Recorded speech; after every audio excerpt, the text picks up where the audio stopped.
सा भूतकाल में जाकर यह समझा जाए कि इक्ता कैसे बना।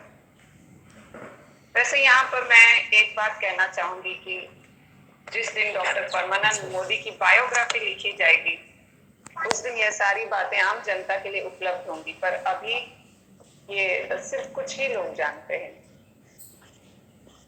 जब डॉक्टर परमानंद मोदी शिक्षा ग्रहण कर रहे थे और अपनी उम्र के उस पड़ाव पर थे जब एक व्यक्ति को अपनी आने वाली जिंदगी का ज्यादा ज्ञान नहीं होता, पर वह आंखों में सुनहरे सपने लिए अपने दम पर जीवन की यात्रा पर निकल पड़ता है।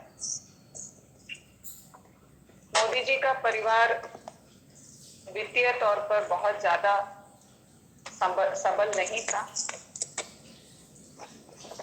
इसलिए यह समझते थे कि गरीब बच्चों को शिक्षा ग्रहण करने में कितनी दिक्कतों का सामना करना पड़ता है।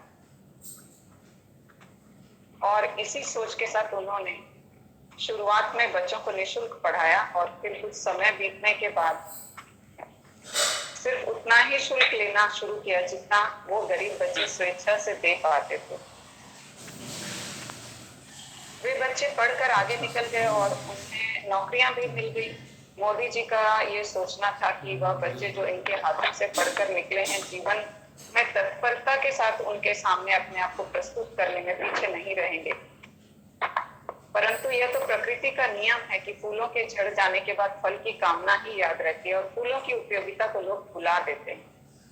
ऐसे समय में मोदी जी को ऐसा महसूस होने लगा कि सामाजिक तौर पर अपनी पहचान बनाई जाए, क्योंकि एक धनाढ्य के रूप में अपने आप को स्थापित करने का मोदी जी का कोई सपना नहीं था। ऐसे समय में इनकी भावनाओं की चिंगारी को हवा मिली। बिहार के मुंगेर जिले के थरहरा थाना के असीमगंज नामक गांव में, और इक्ता मोदी जी के दिल से निकलकर कागजों पर आ गया। फिर साल 2000 में मोदी जी जमशेदपुर आ गए और शहरी वातावरण को समझते हुए 2005 तक साइकिल से चलते हुए अपने सपनों के पीछे भागते हुए उन्होंने और इनके साथियों ने मिलकर एक मशाल जलाई और इस तरह से इनका एक रजिस्टर्ड संगठन बन गया। इनके साथियों में निराला जी, लालटू गोराई जी, नीरज जी, बिंदेश्वरी शाह जी का नाम प्रमुख है। इन सबसे इन्हें अटूट प्रोत्साहन मिला। यहाँ पर मोदी जी एक वाकया याद करते हुए कभी कभी भावुक हो जाते हैं कि जब संगठन का रजिस्टर वे एक झोले में डालकर चला करते थे, उसी दौरान निराला जी ने उन्हें एक बैग दिया था कि इसमें रजिस्टर को रखा करो। मोदी जी निराला जी का इतना सम्मान करते थे कि उन्होंने इस बैग को उस संगठन की पहली याद और निराला जी की धरोहर मानकर अपने पास संभाल कर रख लिया और उसके साथ उसके अंदर समेट लिया एक बड़े सपने को जो आज हमारे बीच इक्ता बनकर उभरा है। इक्ता की यात्रा मोदी जी की यात्रा के साथ ही संपन्न होती चली गई और 2011 से लेकर 2019 तक मोदी जी दिल्ली में रहे, जहां उन्हें इक्ता के राष्ट्रीय महासचिव जी मनोरंजन गोस्वामी जी का साथ मिला तथा झारखंड सरायकेला खरसावां के माननीय सांसद सह प्रदेश अध्यक्ष दिवंगत श्री लक्ष्मण गिलुआ जी से मिलने का मौका मिला, जहां से इक्ता को एक नई उड़ान मिली, क्योंकि अब मोदी जी के सपने में एक और खास बात शामिल हो गई थी कि अपने परिवार के लिए 2 जून की रोटी की व्यवस्था के अलावा समाज के प्रति जिम्मेदारियों का निस्वार्थ भाव से निर्वहन करना है। मोदी जी और इक्ता के जीवन काल में कई ऊंचे नीचे रास्ते आए, पर इन सबसे इक्ता और भी मजबूत होता चला गया।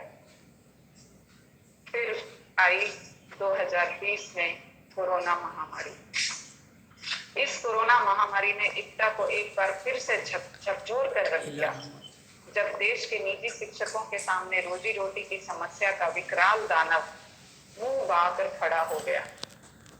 एक बार फिर मोदी जी ने कमर कस ली और शिक्षकों के दर्द को इक्ता में शामिल किया, जिसका नतीजा यह हुआ कि आज हमारे देश में 25 लाख शिक्षकों के अधिकारों को संविधान पटल पर अंकित करना निजी शिक्षकों के लिए सरकारी शिक्षकों के समान सुविधाएं उपलब्ध कराने जैसा क्रांतिकारी काम इस संगठन की पहचान बन गया है। और अब हम सब ये अच्छी तरह समझ गए हैं कि आने वाले समय में इप्टा का नाम इतिहास के पन्नों पर स्वर्णाक्षरों में लिखा जाएगा। इप्टा के साथ वर्तमान समय में जुड़े हुए सभी भाई बहन आने वाली पीढ़ी द्वारा पूजे जाएंगे और आने वाला समय इप्टा का ऋणी होगा। जय इप्टा, जय भारत। धन्यवाद। धन्यवाद।